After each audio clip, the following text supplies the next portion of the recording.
अगर तुम कभी बारिश के मौसम में तुम बाट जाओ अपने दोस्त विनायक से मिलने और उसके घर में घुसते ही तुम्हें एक कमरे से एक बुढ़िया के रोने की आवाज आए तो समझ जाओ अब तुम सुरक्षित नहीं हो। बचने के लिए ये रूल्स ध्यान से फॉलो करना।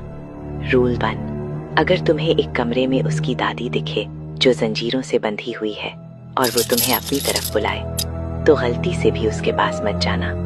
अगर वो तुम पर हमला करने दौड़े तो जोर से चिल्लाओ, सो जा दादी, वरना हंसदार आ जाएगा।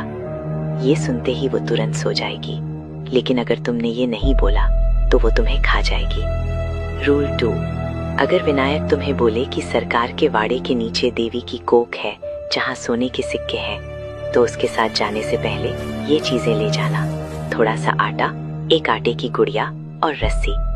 बिना आटे की गुड़िया के कोख के अंदर गए तो हंसदार सीधे तुम पर टूट पड़ेगा और तुम्हें छू लेगा।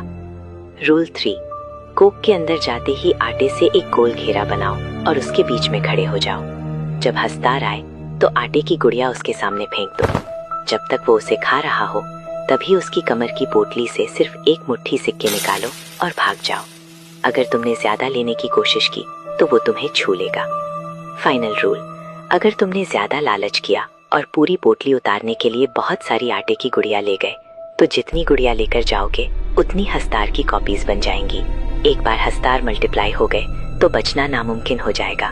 वो तुम्हें घेर लेंगे और छू लेंगे। लेकिन अगर कोख से निकलते वक्त हंसदार ने तुम्हें छू लिया तो तुम्हारा शरीर धीरे धीरे बदलने लगेगा, तुम्हें हमेशा भूख लगेगी और तुम अमर हो जाओगे।